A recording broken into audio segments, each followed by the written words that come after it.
Facebook is the most popular social media application today, and it's being updated regularly to make sure it works properly on all platforms.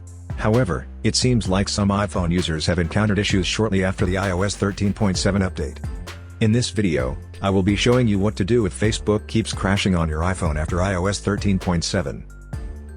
First solution: close Facebook and force restart your iPhone. If the problem started without apparent reason, then perhaps it's just a minor problem with the app. The first thing you have to do is the forced restart to refresh the memory and reload all apps and services. Here's how you do that. Swipe up from the bottom of the screen and stop at the middle. This will show you the app previews. Swipe up on each preview to close them. After that, quickly press and release the volume up button and then volume down. Immediately after that, press and hold the power key for 10 seconds. This will trigger the iPhone to turn off and power back up. When the Apple logo shows, release the power key and wait until the device has finished rebooting. After the reboot, open Facebook and see if it still crashes. Second solution: uninstall Facebook and reinstall it. Another effective solution to this problem is uninstalling the app in question.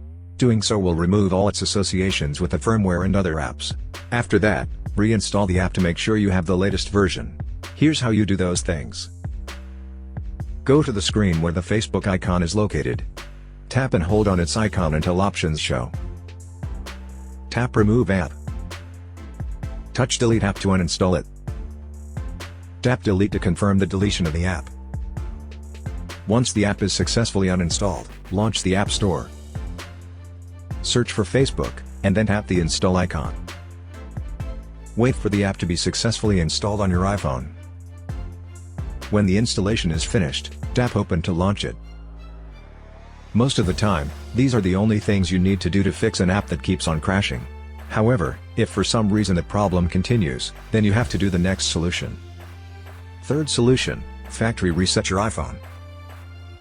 A reset will be able to fix this problem, but make sure to create a backup of your important files and data because they will be deleted and you may not be able to retrieve them. When ready, follow these steps. From the home screen, tap Settings. Find and tap General. Scroll down to the bottom of the screen, and then touch Reset. Tap Erase all contents and settings. Tap Erase now. If prompted, enter your security lock. Tap Erase iPhone at the bottom of the screen. Tap Erase iPhone again to proceed. Wait until your iPhone has finished the reset, and then set it up as a new device. I hope that this simple troubleshooting guide has been helpful. Please support us by subscribing to our channel and enabling notifications. Thanks for watching.